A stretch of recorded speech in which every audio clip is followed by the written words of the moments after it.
सब ने सुना है डर के आगे जीत है, पर क्या सच में डर के आगे जीत होता है? क्योंकि अगर आप वो एक्सटिंक्ट बर्ड डोडो हो, देन वी विल अंडरस्टैंड कि fear was the only reason and among the reasons why the dodo went extinct. Hello and welcome to Study IQ IAS. My name is Bhuvan Apurva Jha and in this video हम नज़र डालेंगे एक हाल फिलहाल के एक major development पे, जहाँ पे कहा गया कि वो extinct flightless bird dodo may be it could be making a comeback. It could be a case of the dodo returns. Let's get started. Meanwhile, अगर आपको ये PDF of the entire lecture upload करना है और access करना है तो आप मेरे साथ जुड़ सकते हैं मेरे टेलीग्राम चैनल पे, जो भुवन स्टडी IQ के नाम से आपको मिल जाएगा. You can just go ahead and scan this for yourself. Right, let's get started. But before we understand about this de-extinction of the dodo, ये डोडो का फ्रॉम दी डेड एक कमबैक जो होने वाला है, उससे पहले हम समझते हैं कुछ बेसिक फैक्ट्स इस बर्ड के बारे में. First things, dodo is an extinct flightless bird endemic to the island of Mauritius. यहां पे आप देख रहे हो दो तीन की वर्ड्स जो आपको समझना जरूरी है.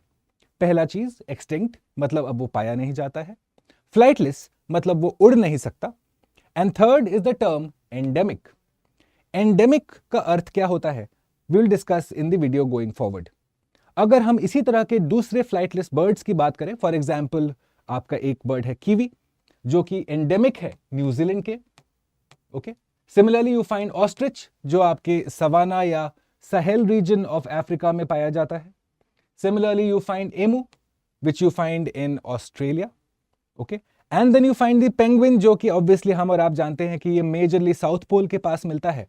पर आप देखोगे कि एक ऐसा पेंगुइन स्पीशीज भी है जो कि एंडेमिक है और जो इक्वेटर के नॉर्थ पे पाया जाता है, which is in the Galapagos islands. तो उसी प्रकार से हम आगे बढ़ते हुए देखते हैं what is exactly endemic. Endemic is a species that is found in a single geographical location. मतलब वो उसका ओरिजिनल जगह है. पर अभी आप अगर स्टूडेंट हो तो आपने सुना होगा for example native species versus endemic species. तो डिफरेंस क्या है? So let's understand it in the most से बेसिक फैशन. नेटिव स्पीशीज क्या होता है? ओके, तो let's understand native species now.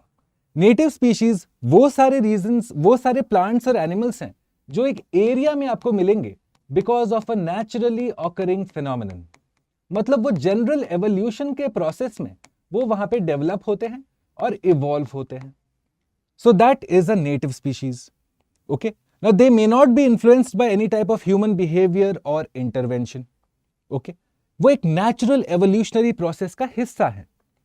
पर उसी अगर सेंस में हम आगे बढ़े तो एंडेमिक स्पीशीज क्या होते हैं फिर? Well, endemic species, there is one minor difference. What you need to understand is that an endemic species is also a type of a native species. ये एक सब स्पीशीज मान सकते हो आप. एक नेटिव स्पीशीज अगर एक बड़ा वेन डायग्राम है तो उसके अंदर एक छोटा डायग्राम है, वो है endemic species. Okay, and what you find is that my endemic species are found in certain areas only. Okay, now they can be either isolated islands.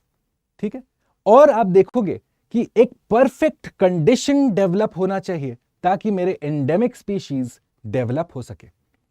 For example, जैसे हमने आपको अभी बताया कि गैलापागोस पेंगुइन, राइट, ये देखोगे कि ये आपका एंडेमिक है गैलापागोस आइलैंड का, which means certain conditions have fallen into place. वो सारे राइट कंडीशंस डेवलप हुए हैं ताकि आपको एक पेंगुइन मिलता है जो कि साउथ पोल के पास शायद उपलब्ध नहीं है, शायद पाया नहीं जाता है. वंस यू हैव अंडरस्टूड कि चलो भाई ये है एग्जैक्टली हमारा से the basics of the bird dodo. Now let's go forward and understand about where it is found. तो जैसे मैंने आपको बताया वो मॉरिशस के आइलैंड का एंडेमिक है.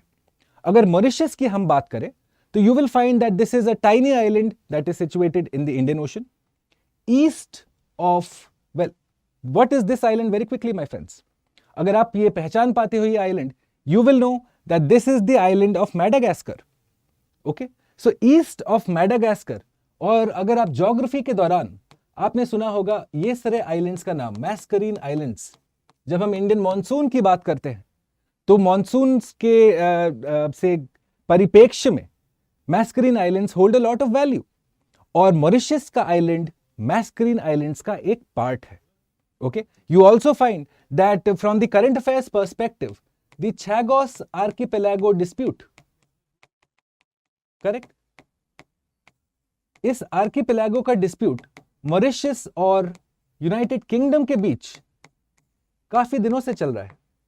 Okay, now ideally what you found was that because this is an island in the middle of nowhere, इसलिए यहां पे जो प्लांट लाइफ है, जो एनिमल लाइफ है, वो थोड़ा सा एडजस्ट करती है. अब कैसे एडजस्ट करती है? पहले तो आपको ये सवाल अपने आप से पूछना चाहिए कि ये फ्लाइटलेस बर्ड्स आखिरकार डेवलप कैसे होते हैं. तो in the case of my bird of interest dodo, हम ये देखते हैं कि जो आइसोलेटेड आइलैंड्स होते हैं वहां का एवोल्यूशनरी प्रोसेस मेनलैंड के मुकाबले थोड़ा अलग होता है. For example, in the case of dodo, what we find is that in the island of Mauritius, वहां पे उसके कोई प्रेडेशंस नहीं थे, कोई प्रेडेटर नहीं था. प्रेडेटर और प्रे रिलेशनशिप अगर आपने पढ़ा होगा तो आपने देखा होगा, फॉर एग्जाम्पल टाइगर हिरन को खाता है, तो टाइगर है प्रेडेटर और हिरन बन गया मेरा प्रे.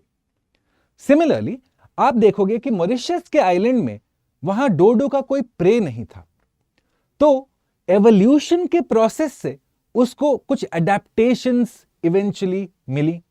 उनमें से एक था द इनएबिलिटी टू फ्लाई. क्योंकि वो जरूरत नहीं थी, इसलिए वो एवोल्यूशन ने उसको वो एबिलिटी दिया ही नहीं. सिमिलरली अगर आप लोगों ने कभी नेशनल ज्योग्राफिक या डिस्कवरी वगैरह खोल के देखा होगा तो आपने देखा होगा लार्ज से रेप्टाइल्स और large amphibians that are found in particular islands. Think of the movie Anaconda. Okay, obviously वहां पे थोड़ा बड़ा करके दिखाया गया है, but you will understand that certain species in my islands are different as compared to the similar species that may be found in the mainland. Okay, so let's understand कि why does that happen. First thing what you find is कि वहां पे plant life का limited dispersal होता है. Area कम है, मतलब आपका डिस्पर्सल कम होगा, मतलब आपका इंटरैक्शन विद आउटसाइड स्पीशीज या interaction with the outside world limited है. तो आपका एवोल्यूशन भी उसी दायरे में होना है. सिमिलरली हम देखते हैं कोलोनाइजेशन, वो भी लिमिटेड होता है. क्यों? क्योंकि एरिया लिमिटेड है, आपका interaction with outside world limited है. इसी वजह से आप देखोगे कि एक बायोलॉजी में एक रूल होता है जिसे हम कहते हैं Foster's rule. Foster's rule again, इसका कहना क्या है कि because of this particular process your large mammals they start to become small. क्यों? क्योंकि इवेंचुअली फूड अवेलेबिलिटी कम है, एरिया कम है, और आपके स्मॉल एनिमल्स जो होते हैं वो बड़े होने लगते हैं साइज में. क्यों? क्योंकि प्रेडेटरी इंस्टिंक्ट या प्रेडेटर प्रे रिलेशनशिप एस्टैब्लिश ही नहीं हो रहा है. Right? So which is what you find कि कुछ कुछ एनिमल्स हमारे बहुत बड़े हो जाते हैं और कुछ कुछ एनिमल्स बहुत छोटे हो जाते हैं. तो you find something like gigantism, dwarfism in islands. Similarly अभी तक आप समझ गए होंगे, क्योंकि मॉरिशस में डोडो को खाने वाला कोई प्रजाति नहीं था, इसलिए डोडो को एक फ्लाइट एबिलिटी नेचर ने प्रोवाइड नहीं किया. एवोल्यूशन के सीक्वेंस में उसे वो मिला ही नहीं. इसलिए आप देखोगे that you also find flightless birds in particular islands. Now once again what you realize is that these are the adaptations that the animals or the plants that are getting, but at the same time जो endemism की बात है वो right conditions create हो रही हैं ताकि एक पर्टिकुलर स्पीशीज वहां फल फूल सके, वो आपके आइलैंड्स में आपको ज्यादा मिलता है. जब आपने ये कॉन्सेप्ट समझ लिया है तब अब हम आगे चलते हैं और अब हम देखते हैं the causes of extinction. Remember friends, हमने ये डिस्कशन शुरू किया था कि डर के आगे जीत है. क्या सच में डर के आगे जीत है? क्योंकि अगर आप कॉजेज ऑफ एक्सटिंक्शन की बात करोगे डोडो की, तो आप देखोगे कि उसका ये लैक ऑफ फियर, ये ना डरने का स्वभाव उसके लिए बहुत ही हार्मफुल साबित होता है. What happens? Let's look at it. पहला चीज क्या आपको जानना है कि Dutch sellers arrived in 1598 in Mauritius. इसके पहले अरब्स आए थे, ओके, मॉरिशस में. इसके पहले फ्रेंच भी आए थे मॉरिशस में, पर वो वहां सेटल नहीं किए. सबसे पहला सेटलर्स आए मॉरिशस में हमारे डच. साथ ही साथ उनके पेट्स आए. उन्होंने नए इन्वेसिव स्पीशीज अपने साथ लाए अपने बोट्स में. रैट्स होंगे, ओके, आपके पिग्स होंगे, डॉग्स होंगे, कैट्स होंगे. इवेंचुअली ये सारे नए नए स्पीशीज जिन्हें अब हम कहेंगे इन्वेसिव स्पीशीज. क्यों? क्योंकि ये आके मॉरिशस आइलैंड का पूरा इकोसिस्टम इन्होंने बिगाड़ दिया। At the same time what you find कि हमारा डोडो जो नासमझी या मे बी एवोल्यूशन के प्रोसेस से, क्योंकि उसे डर नहीं लगता था, तो वो हमेशा इंटरैक्शन ढूंढता था। तो इसलिए आप देखोगे कि ये इन्वेसिव स्पीशीज और ये लैक ऑफ एवोल्यूशनरी एडेप्टेशन, जिसे हम लैक ऑफ फियर कह रहे हैं, इसके चलते ये एनिमल्स और ये ह्यूमंस के लिए डोडो और डोडो के एग्स को मारना काफी आसान था। Because of this reason, what you find is that eventually the number of dodo was starting to get threatened. उनका नंबर कम होते जा रहा था। पर क्या उनका रिप्रोडक्टिव साइकिल फास्ट था? क्योंकि अगर मान लीजिए हंटिंग ज्यादा हो रही है या उनके एग्स ज्यादा खाए जा रहे हैं, तो अगर रिप्रोडक्टिव साइकिल फास्ट होगा तो आप उनके नंबर को फिर से मैच कर पाओगे। But that also was not the case. What you found was that they had limited reproductive capacity. देखिए इनका, they had slow reproductive rate, मतलब एक साइड पे आपका नंबर जल्दी घट रहा है और जो वापस रिफर्बिश होना चाहिए, जो सप्लाई आना चाहिए, वो स्लोली आ रही है। इसकी वजह से what you find is that eventually over a period of time dodo का नंबर कम होते गया और ये बहुत जल्दी हुआ। जैसे आप देखिए 1598 में डच आए और लास्ट साइटिंग 1662 का है, मतलब ये पूरा जो सीक्वेंस है in less than 100 years finish हो गया। Which is why what you find is that the extinction of the dodo is one of the first examples of a species going extinct because of anthropological intervention. Okay? Now once you have understood this, आगे बढ़ते हैं और अब देखते हैं कि हम ये जो डी एक्सटिंक्शन की बात कर रहे हैं, कि अब ये एक्सटिंक्ट एनिमल को हम फिर से एक एनिमल का रूप देंगे, वो हम कैसे करेंगे? What is the science behind it? So let's understand. To bring back an extinct species, आपको चाहिए उसका complete genetic code. Genetic code मतलब आपको इवेंचुअली उसका कलर ऑफ द हेयर, उसका प्लूमेज, उसका विंग्स, उसका फेदर, उसका पैर, उसका डिजीजेस, सब कुछ आपको कोड करना है। तो साइंटिस्ट्स ने ये कोड करना शुरू किया, साथ ही हेल्प लिया genetic code of 2 more species, okay, which are considered to be the cousins of the dodo.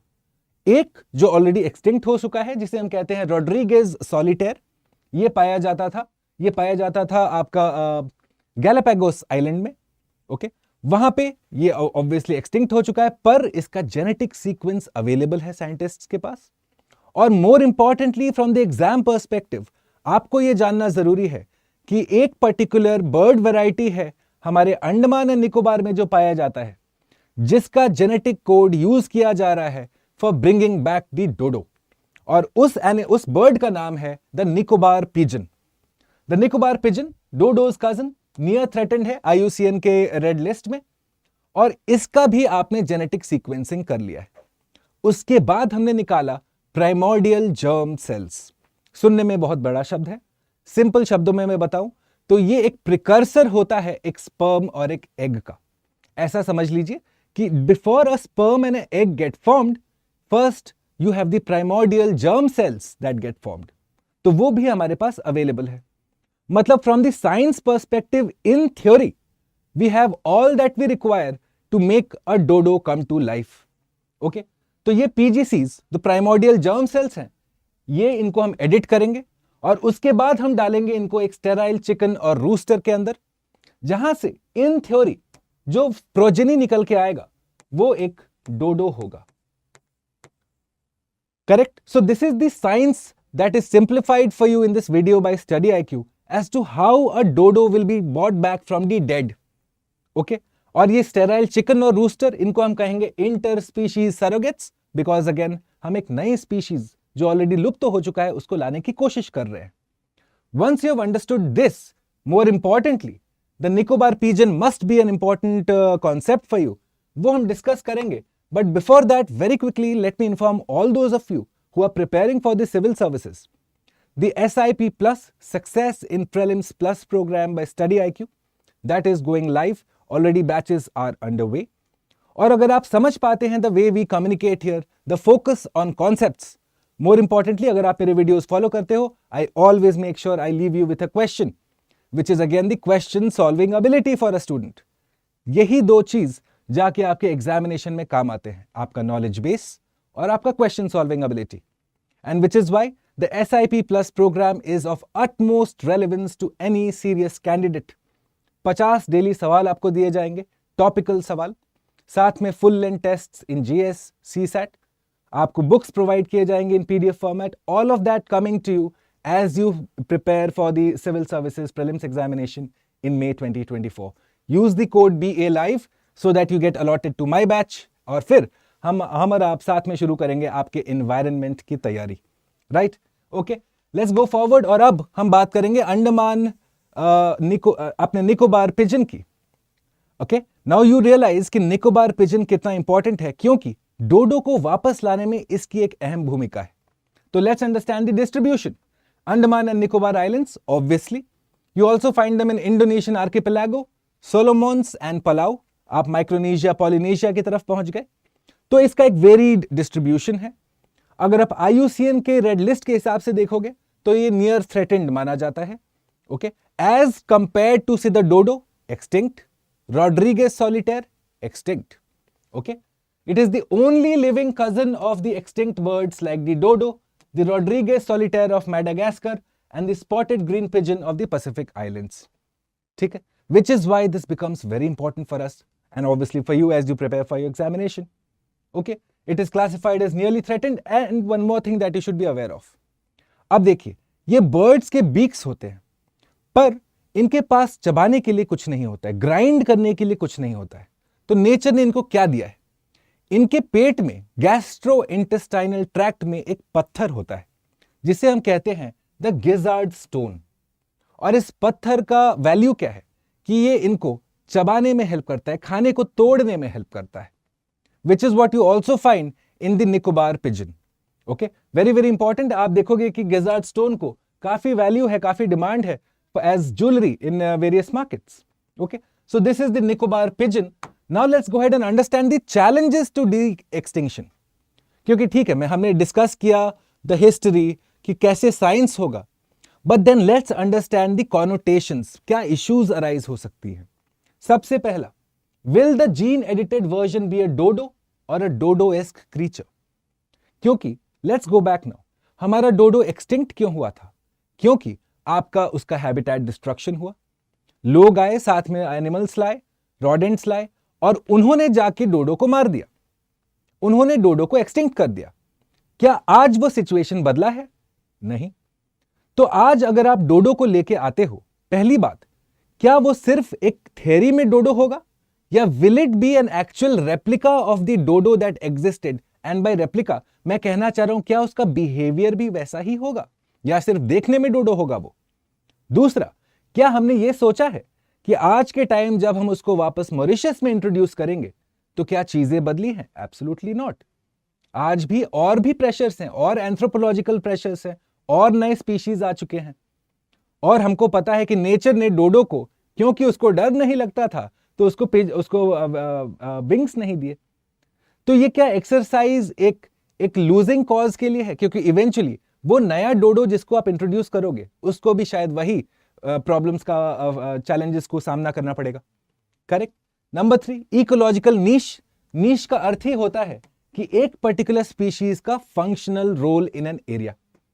Okay, तो आज हमें ये नहीं पता, क्योंकि अगेन ये बात है 1700s की, तो we are not fully aware of the role that a dodo plays in the ecosystem of Mauritius.